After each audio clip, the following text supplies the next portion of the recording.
A year ago, if you'd told me my little brother Luke would be the reason, I'd lose everything in my job, my name, my F asterisk asterisk king life, I'd have laughed in your face. Like, what are you on?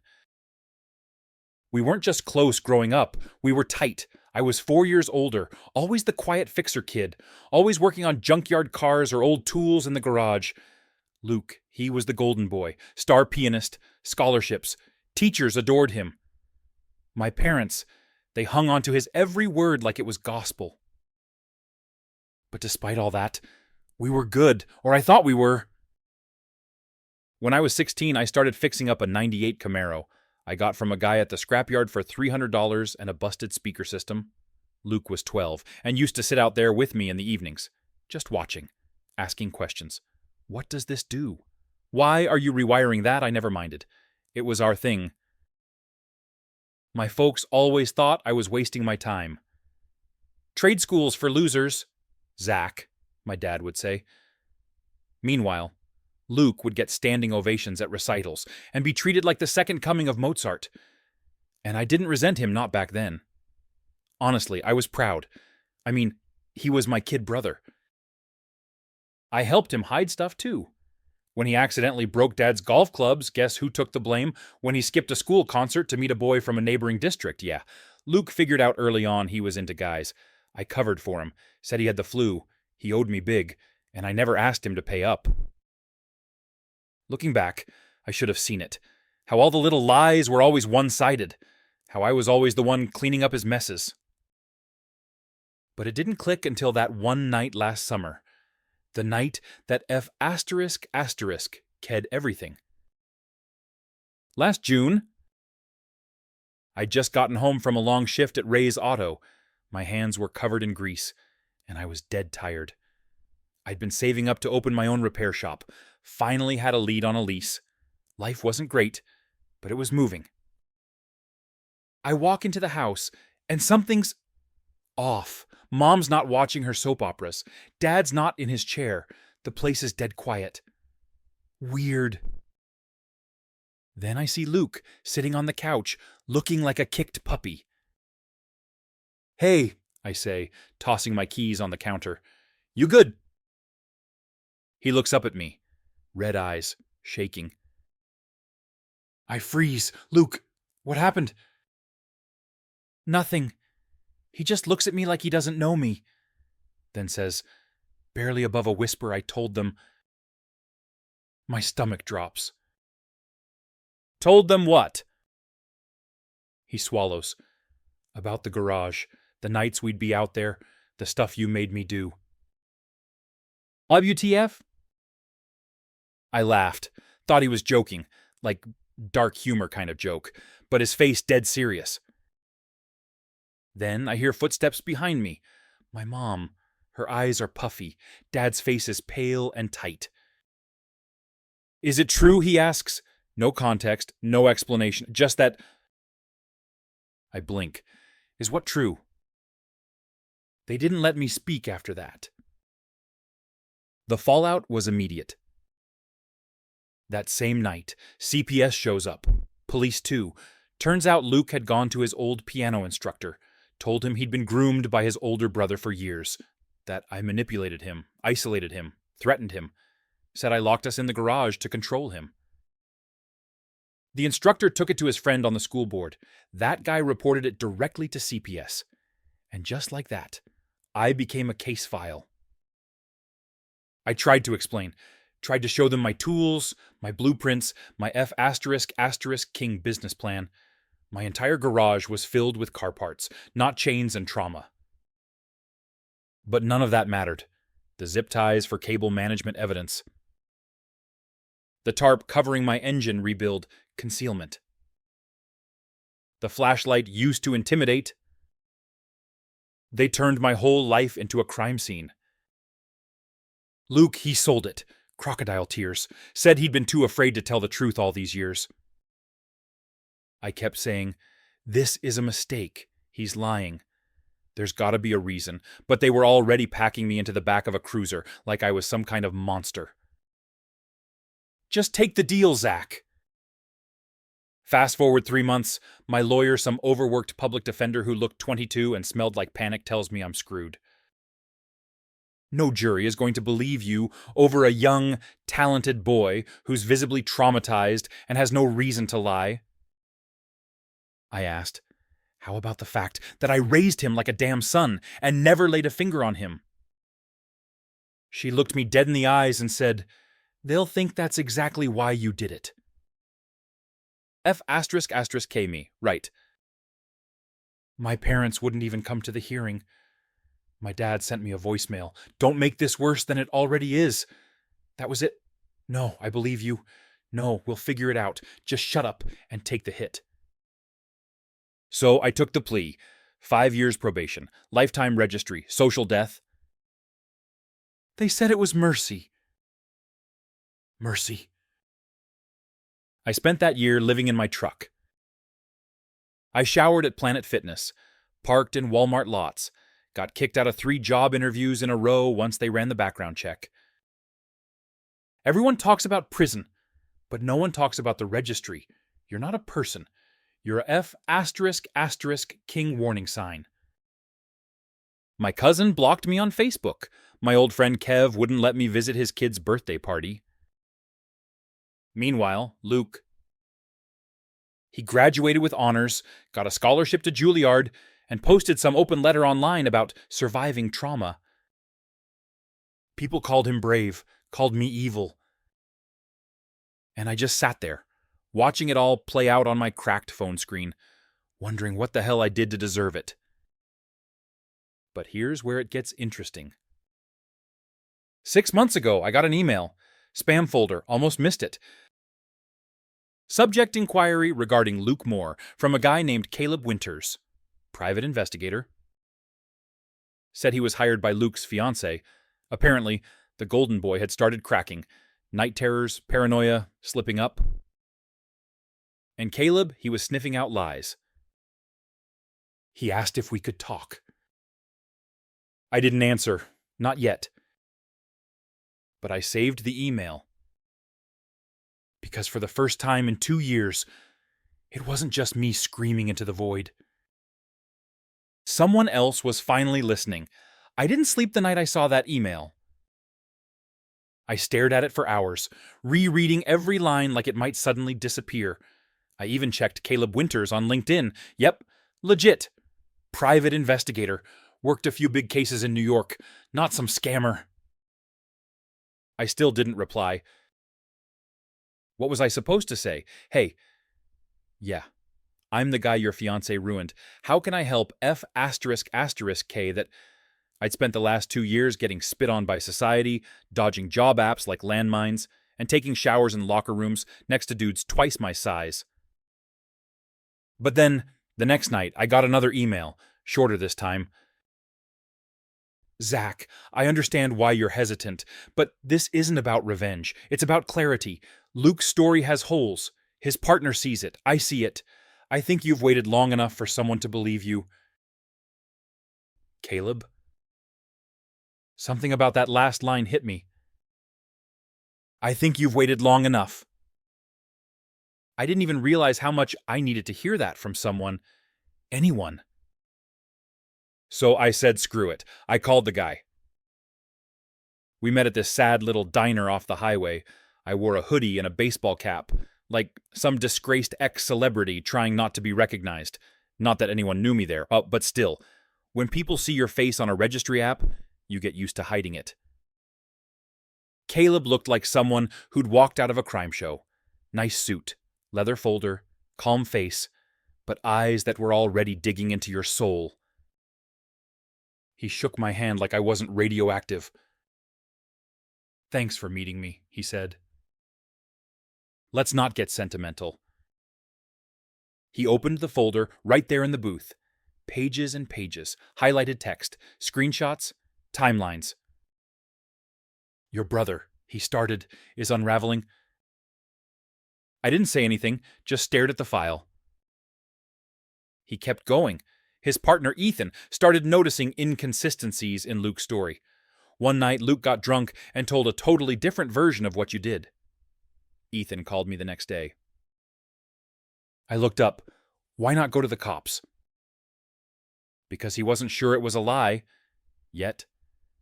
And Luke's story, it's very well constructed, except for the parts that aren't. Then Caleb laid it out. Luke had said the abuse started when he was 11. But school records showed he wasn't even living at home that year. He was in a gifted music program out of state for 6 months. The second time he claimed I locked him in the garage, Dad had posted Facebook pics from a family trip we all took that week. Luke smiling at Disneyland. Caleb had also gotten into Luke's old email backups. Apparently, Luke wasn't great at deleting stuff. And that's where the real S***T was. He pulled out a printed copy of an email thread. Luke and one of his high school friends, Anna. I can't let Dad find out. He'll kill me. Just tell him you were practicing late or something. It's not that. It's about Mr. Price. He kissed me. WTF, are you serious? Yeah. I panicked. Told him my brother was overbearing. I don't know. Now he's asking questions. I sat there, silent, my stomach in my **** throat. There it was. The start of it. Mr. Price Luke's piano coach back then and must have caught on to something shady. Luke made something up to cover for that, and then kept adding to it, building this entire fantasy where I became the scapegoat. Caleb leaned in. I have texts too, from when Luke was 17, talking to a friend about how to sound more believable when reporting trauma. He studied how to sell it. I just shook my head. Why me? Caleb didn't answer for a second. Then, because you were safe, you always protected him. He knew you wouldn't fight back. That hurt more than anything. Because it was true. It took me 2 days to process everything. I slept in my truck the first night, holding that folder on my chest like a damn life raft. I kept thinking about all the times I bailed Luke out, covered for him, defended him, shielded him from Dad's temper. And now he'd nuked my life to hide his own secrets. I didn't even want revenge. Not really. I wanted my name back. So I hired a real lawyer. Expensive as hell, I blew through my entire savings. But she was sharp. Took one look at the evidence and said, "This isn't just reasonable doubt.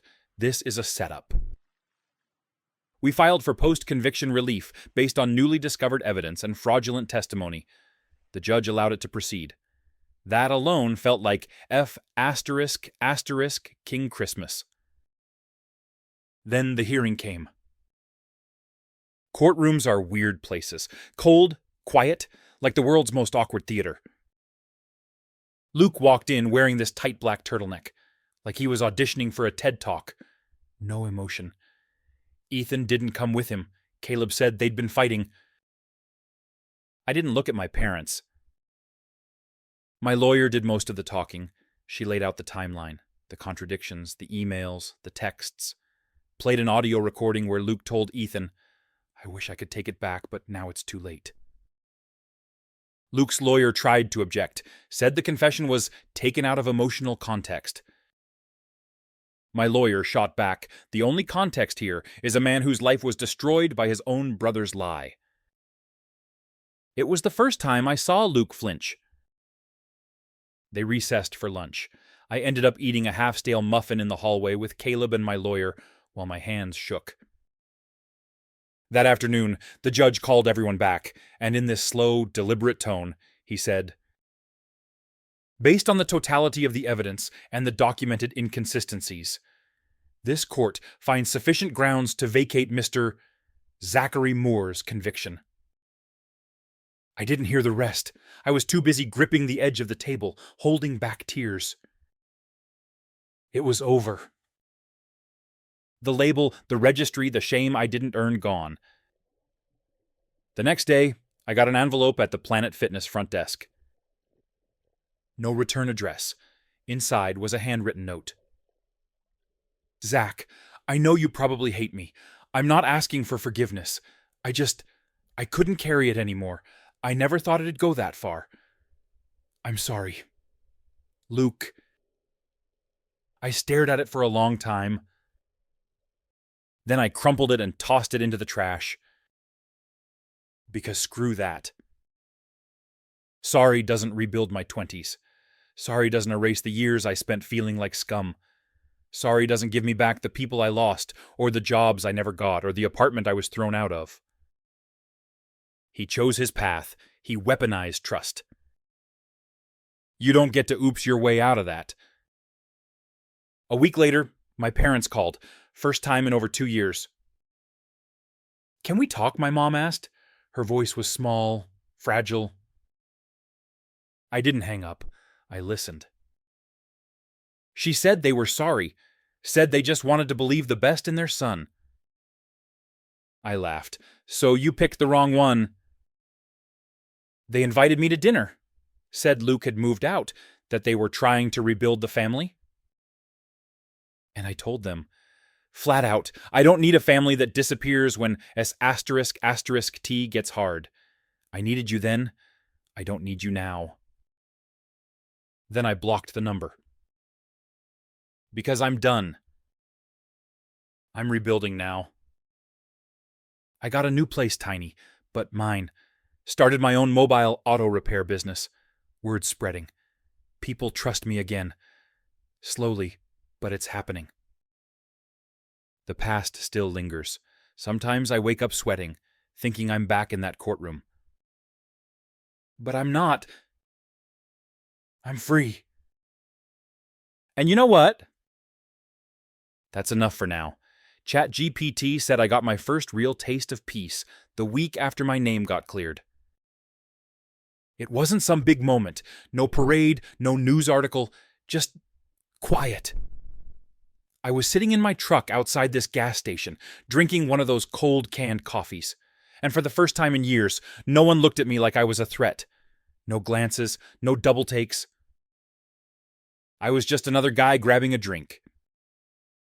I sat there for like 20 minutes, just letting that sink in. You don't realize how much tension you carry until it's gone. And then, like clockwork, the world reminded me that peace is always temporary. Because 3 days later, I get an email from Ethan Luke's ex-fiancée. I think we should talk. I had no idea what he did to you. Yeah, that guy.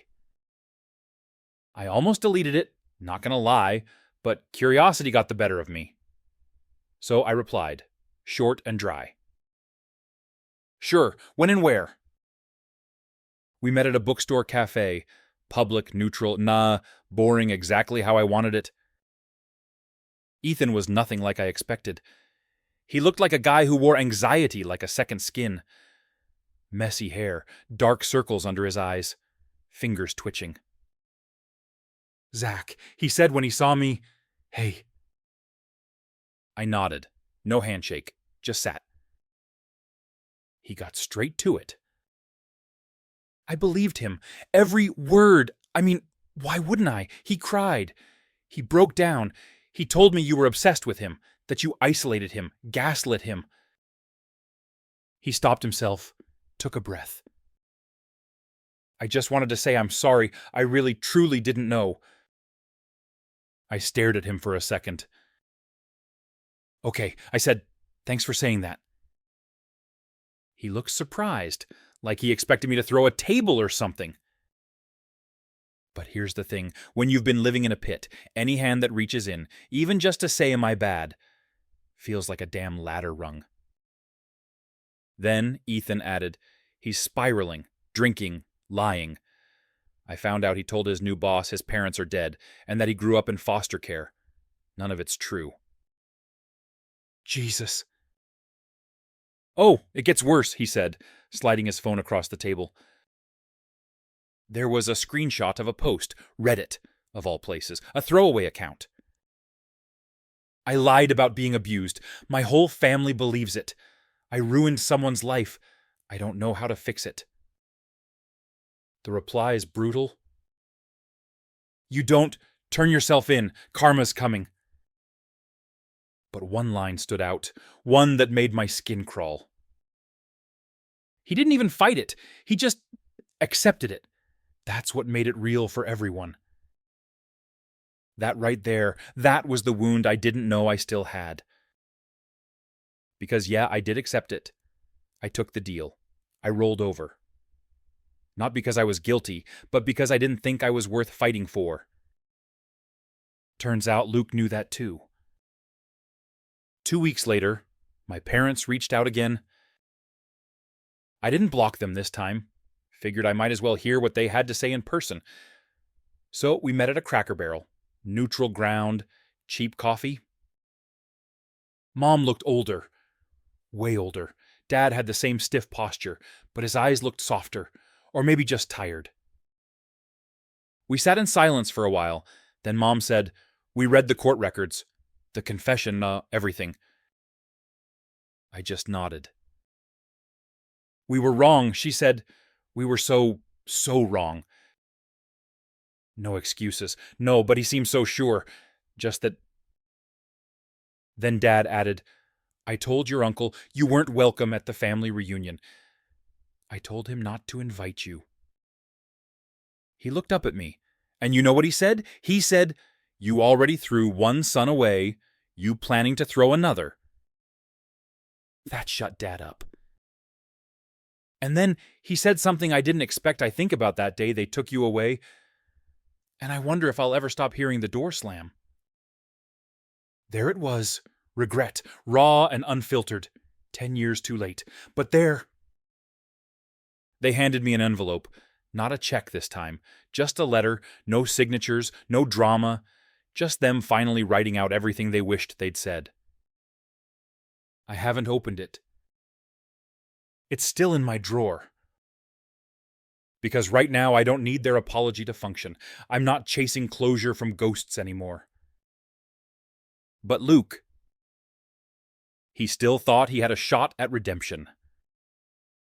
Because one morning, I get a text from an unknown number.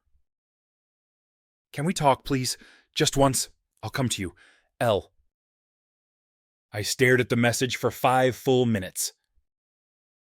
Then I replied, "1 hour, diner off Main. Don't be late." If he wanted a moment, he was going to get it. He showed up looking like hell. Pale, thin, trembling, like guilt had eaten him from the inside out and left only bones. He didn't say anything at first, just sat down and stared at the table like it had answers. "Talk," I said. He looked up, eyes glassy. I thought if I kept lying, it would just go away, like I could make myself believe it. And ruin my life in the process. "I didn't mean to destroy you, Zach." "No, you meant to save yourself. Big difference." He flinched. Good. Then he tried the waterworks, the whole hands over face, shaking breath act. Maybe it worked on Ethan. Maybe it worked on our parents. But me, I'd seen behind the curtain. "You could have stopped it," I said, voice low, "at any point, before the cops, before court, before the F*** King registry. And you didn't." I was scared. I laughed. So was I. Every single day after that, every job I lost, every sidewalk I crossed while people stared. But I didn't get to hide behind fear. I had to eat it and walk anyway. He went quiet. Then I lost everything too. Good. He blinked. What? I leaned in. "You should have. Actions have consequences. You wanted to play victim. Now you get to live with the fallout." He just stared at me. And I could tell for the first time he saw me. Not the scapegoat, not the silent protector, not the big brother who'd always cover for him. Just a man who'd bled, survived, and stopped of King, bleeding for anyone but himself. I stood up. "I don't hate you, Luke," I said, "but I'll never trust you again. And that's worse." Then I walked out. Didn't look back. Didn't need to. That night, I slept without dreams. That might not sound like much, but when you've lived with nightmares as roommates for years, silence is a miracle. I woke up to a clear morning, sunlight hitting my windows like the universe had finally called a truce. Business was picking up. I had 3 appointments that day, 2 oil changes, 1 engine rebuild, honest work, paid cash. Every now and then, I'd get customers who'd recognize me, from Facebook, from old rumors. One lady straight up asked, "Aren't you that guy who—" I cut her off. "Was falsely accused. Yeah, that was me." She blinked, then nodded. "Well, that's of asterisk Ketup. But you fixed my cousin's Jeep and it runs great, so—" We laughed. We moved on. Turns out, redemption's not some grand event. It's not a speech or a headline or a banner flying behind a plane. It's a Tuesday where someone lets you exist without judging you for surviving. It's a small win that doesn't have to be earned in blood. It's being able to breathe without waiting for the next punch. And I'll take that any day. It started slowly, like a leak no one noticed until the floor gave out. Luke's Reddit post didn't stay anonymous for long. Internet sleuths are faster than FBI agents on Red Bull. Some smartass cross-referenced phrases, grammar patterns. Hell, even the name of our dog he once mentioned in an old post.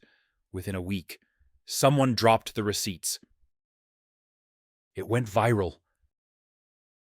And I mean viral, screenshots, TikToks, Twitter threads. Former abuse survivor admits he made it up. Man falsely accused by brother cleared after a decade. This is why people don't believe real victims.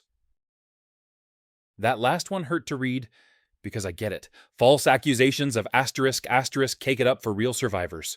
I've seen the damage. But also screw Luke for making it harder for people who really needed to be heard. I stayed off social for a while after that. Didn't need the extra noise. But people started tagging me and stuff. Messages popped up. Strangers, former classmates, even a couple old bosses. "I'm sorry I believed it. I should have checked in.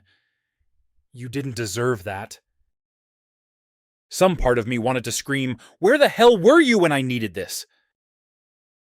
But another part of me, maybe the tired, worn-out version, just nodded and said, "Yeah, too little, too late, but fine." I wasn't looking for an apology tour. I just wanted people to know. The best one came from Miss Harding, my old electronics teacher. She emailed me out of nowhere. Simple subject line. I never believed it. Inside the email, I remember how you lit up explaining resistor colors, the patience you had soldering that messy kid's robot in class. I knew something wasn't right with the story they told about you, but I didn't know how to fight it then. I hope you're okay. You always deserved better. Miss H. I read it 3 times, then cried like a fasterisk king idiot. Because validation from someone who didn't abandon me, that hit different. Meanwhile, Luke's life was imploding in slow motion. First, the nonprofit he worked for put him on leave. Then came the university that invited him to do some trauma speaker panel canceled. People started digging deeper. More lies came out, fake trauma stories he told for clout, exaggerated resumes, weird inconsistencies in his college essays. It was like the dude built his entire adult life out of papier-mâché, and now it was raining. I heard through the grapevine, mostly from Ethan, that Luke moved out of state, tried to lay low, changed numbers. But you can't hide from the internet. People dug up everything, and when you piss off both survivors and justice advocates, yeah, you're done. His name started trending for all the wrong reasons. And I stayed quiet. No interviews, no tell-alls, no podcast circuits. I wasn't going to milk this. I already lost enough years chasing freedom. I wasn't about to sell my trauma for likes. That said, there was one moment I allowed myself a little petty joy. I was at the grocery store, checking out, when I noticed this woman staring at me from the end of the aisle. Early 40s maybe, well-dressed, business casual. She looked familiar, but I couldn't place her. Then she walked over and said, "You're Zach, right?" I braced myself. Yeah, who's asking? I'm Leah's mom. From high school. You dated her for like 2 months. Holy crap. That Leah! I just wanted to say, "I'm sorry," she said. "I told her to stop talking to you. I believed everything your brother said. I called you a danger in front of our whole church group." She looked embarrassed as hell. "I don't expect forgiveness," she said quickly. "Just thank you for proving us all wrong." I didn't say anything for a second. Then I shrugged. It wasn't about proving anything. I just wanted to exist again. She nodded. Then she reached into her purse and handed me a damn Starbucks gift card. Weirdest apology ever, but hey, free caffeine. Business kept growing. People heard I fixed things well and didn't ask dumb questions. Got contracts from a couple small delivery companies to maintain their vans. Steady work, clean hours. No one cared about my past. They cared. I showed up on time and didn't overcharge. That was the best part. No pity, no fake sympathy. Just trust earned back the old school way.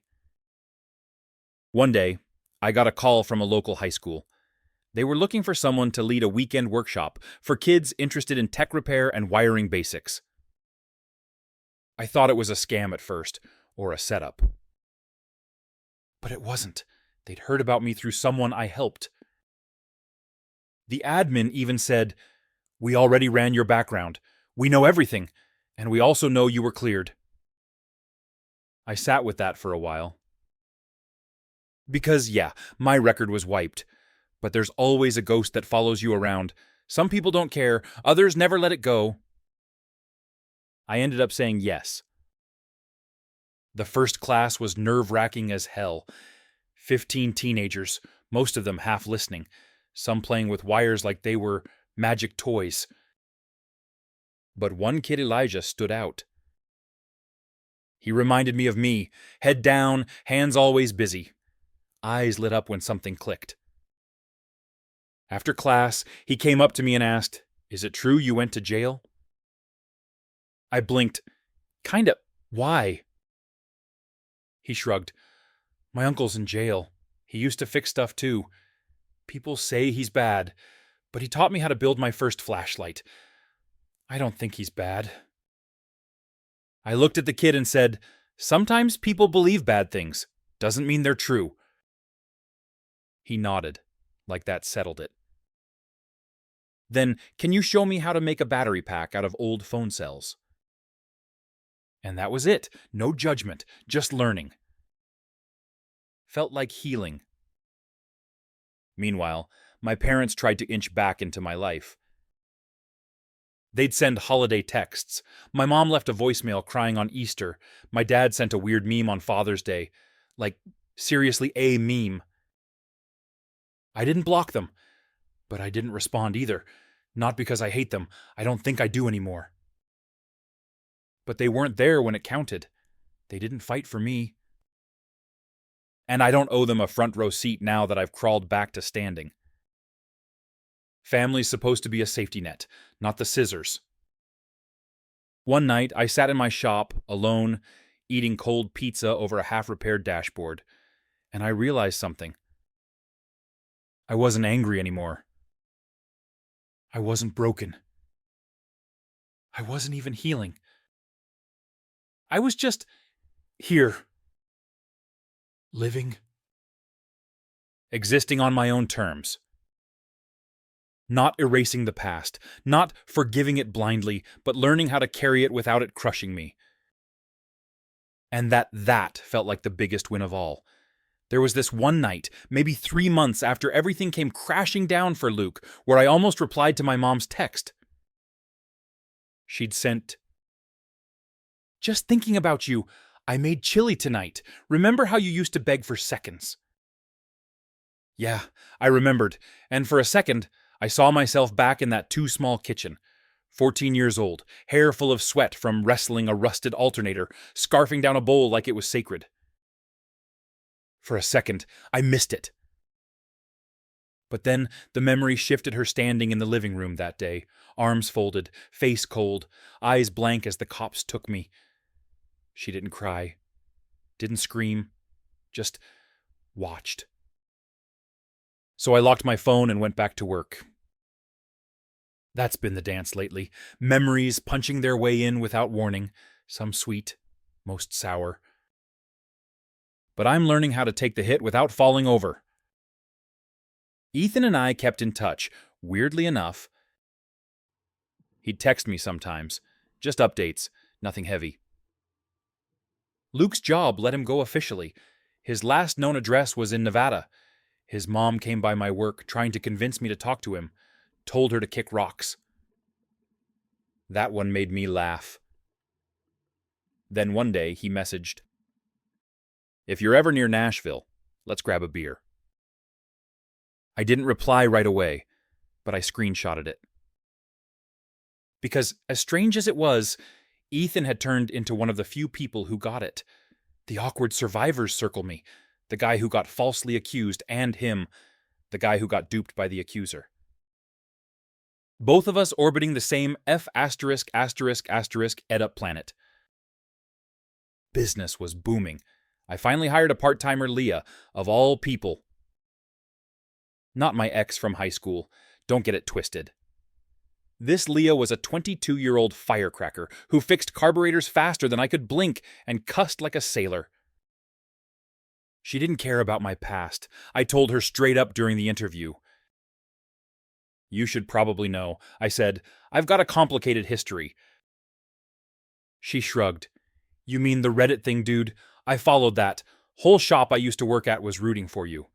You got railroaded." That was it. No flinching. No second guessing. Just grabbed a shop rag and asked when she could start. She quickly became the muscle of the garage. Customers loved her. She even got a TikTok following for her badass girl mechanic videos. Sometimes I'd catch her recording some time-lapse while welding, and I'd shake my head, smiling. We were a weird team, but we worked. Then one day, out of nowhere, a letter showed up. Handwritten. No return address. Just my name. I knew the handwriting immediately. Luke. For a second, I didn't want to open it. Thought about burning it. Thought about mailing it back ripped into 100 pieces. But curiosity's a bitch. So I opened it. Zach. I know you probably don't want to hear from me. That's okay. I'm not writing to ask for forgiveness. I don't think I deserve it. I've been in therapy, real therapy, and I've had to face what I did. I was jealous of how sure you were, how focused. You always knew who you were, even when people doubted you. I thought if I became the victim, maybe I could matter too. But I didn't understand the price. I ruined your life, and I don't expect to be part of it again. I just wanted you to know I see it now. I see you now. I'm sorry. Luke. It was the most honest thing he'd ever written. But also, too ******ing late. I didn't reply. Didn't throw it away either. Just folded it back up and tucked it inside a worn car manual I kept in the back room. Some part of me figured maybe one day I'd want to read it again. Maybe not. Closure's weird like that. Sometimes you get it through a courtroom. Sometimes through silence.